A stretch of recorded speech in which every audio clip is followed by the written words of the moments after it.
My name's Mike Coffey. I'm responsible for the UK national genetic and genomic evaluations for dairy, beef, sheep and goats.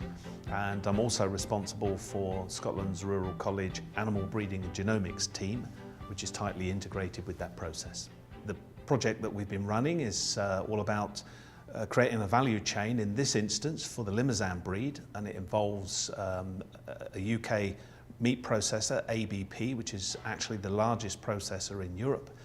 And we've constructed a chain whereby the market signals flow from the abattoir back down to the breeders so they can adapt their breeding programs to produce animals that more closely fit with the processor's requirements. Well, I think the take-home messages are that number one is that the value chain is driven by data.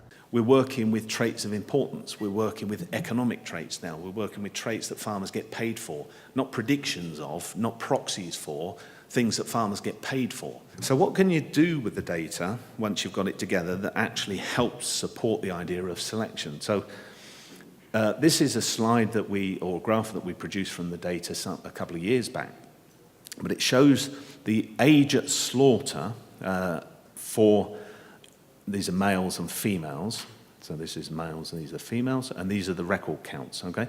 And if you look at the record count here, there's 350,000 animals. So this is a pretty robust distribution. And over here, we're talking of 50,000 at this end here. But you can see that pretty well all animals get to around about almost their mature weight by about 15 months of age. And a large chunk of animals, a huge chunk of animals, are kept to this point here because 350 is the target carcass weight. You can see the peak in numbers. But you can see there's a large number of animals kept for another 9 months to put on about half a dozen kilos. And what that represents is a colossal waste to the UK beef industry. It also represents a colossal amount of pollution that those animals are doing, they're putting out, while they're being kept to gain a few kilos. So if we're going to talk about profitability in the beef industry, if we're going to talk about efficiency, how difficult is it to do? Well, it's easy. Okay, your beef farmers should be a lot more profitable than they are simply by using data like this to demonstrate the futility of keeping animals for an extended period of time. Now, I don't know if many of you were here yesterday. I asked a question of the economist about risk, the value of risk. Okay, so you're here, you've got tens of thousands of animals being kept for 9 months. So you multiply that by their value, multiply it by the risk of one of them dying.